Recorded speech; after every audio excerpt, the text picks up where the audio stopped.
तो मित्रों नमस्कार, आपके लिए एक बहुत ही खतरनाक न्यूज़ आ रही है क्योंकि हरियाणा में बड़े ऑपरेशन की तैयारी बीजेपी ने शुरू कर दी है और ये जो न्यूज़ छापी ये है हिंदुस्तान की टीम ने इस खबर को दी है और खबर बड़ी ज़बरदस्त हो सकती है क्योंकि हरियाणा में बड़े ऑपरेशन की तैयारी बीजेपी करने वाली है।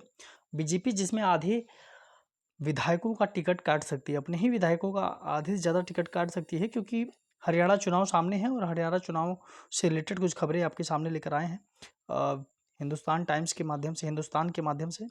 तो हरियाणा विधानसभा चुनाव के लिए हरियाणा विधानसभा चुनाव के लिए भाजपा का केंद्रीय नेतृत्व गुरुवार को उम्मीदवारों के नाम पर मंथन करेगा। आम चुनाव में लगे बड़े झटके के बाद भाजपा नेतृत्व विधानसभा चुनाव के लिए सामाजिक समीकरण को साधने में जुटा है। अब पार्टी सत्ता विरोधी माहौल की काट के लिए लगभग आधे मौजूदा विधायकों के टिकट भी काट सकती है। लोकसभा चुनाव में जिन सांसदों को टिकट नहीं मिला था उनके नामों पर भी पार्टी विचार कर रही है, यानी अगली बार जिनको टिकट नहीं मिला था इस बार उनको टिकट मिलने का पूरा चांस रहेगा। तो सूत्रों के अनुसार भाजपा ने अपनी अंदरूनी सर्वे पर मौजूदा आधे विधायकों के टिकट काटने का मन बताया है। गुरुवार शाम होने वाली केंद्रीय चुनाव समिति की बैठक में राज्य की सभी सीटों के लिए नामों पर मंथन होगा। अब पार्टी पहली सूची में लगभग 50 से 60 प्रत्याशियों के नाम जारी कर सकती है। अब लोकसभा चुनाव नहीं लड़ी पूर्व सांसद सुनीता दुग्गल को भी टिकट मिलने की संभावना है। दूसरे दलों से आए आधा दर्जन नेताओं को भी टिकट दिए जा सकते हैं। हरियाणा में भाजपा के लिए इस बार के चुनाव बेहद अहम है। बीते 10 साल से राज्य में सत्ता में रहने के कारण उसे सत्ता विरोधी माहौल का सामना कर सत, अ,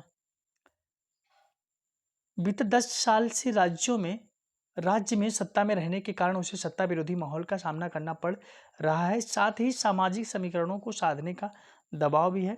भाजपा ने 10 साल पहले 2014 में पूर्ण बहुमत से राज्य में सरकार बनाई थी। उसी साल इसके पहले हुए लोकसभा चुनाव में उसने सभी 10 सीटों पर जीत दर्ज की थी। अब 2019 में भी पार्टी ने लोकसभा की सभी 10 सीटें जीती लेकिन विधानसभा में बहुमत हासिल नहीं कर सकी। 90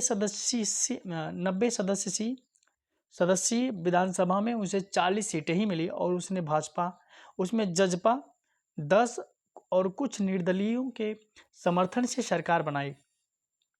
हालांकि मुख्यमंत्री मनोहर लाल खट्टर ही बने रहे थे। कांग्रेस के साथ हो रहे जाट ध्रुवीकरण को रोकने के लिए भाजपा ने कांग्रेस की पूर्व मंत्री चौधरी बंसीलाल की बहू किरण चौधरी और उनकी बेटी श्रुति ऋतु को अपने साथ जोड़ा। किरण को भाजपा ने राज्यसभा का सदस्य भी बनाया ताकि जाट समुदाय का ध्रुवीकरण कांग्रेस के साथ न हो।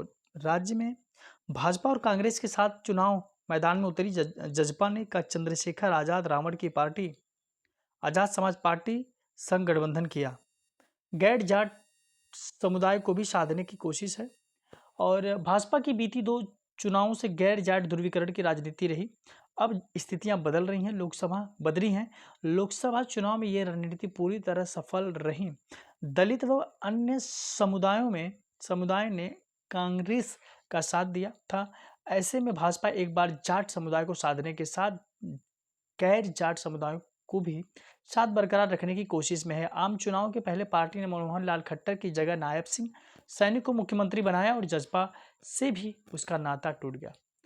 तो इस बार हरियाणा में बहुत बड़ा उलटफेर होने वाला है क्योंकि मोदी कैबिनेट जो है जेपी नड्डा जी हैं जो कि अभी पार्टी अध्यक्षता की भूमिका को अदा कर रहे हैं, जो कि हरियाणा में बड़े ऑपरेशन की तैयारी कर रहे हैं जिसमें बीजेपी के आधे विधायकों का टिकट कट सकती है। तो ये जानकारी काफ़ी अहम थी, सोचा हमने आप तक पहुंचाने की कोशिश की है। चैनल पर अगर नए होंगे तो चैनल को सब्सक्राइब जरूर कीजिएगा। बहुत बहुत शुक्रिया, नमस्कार।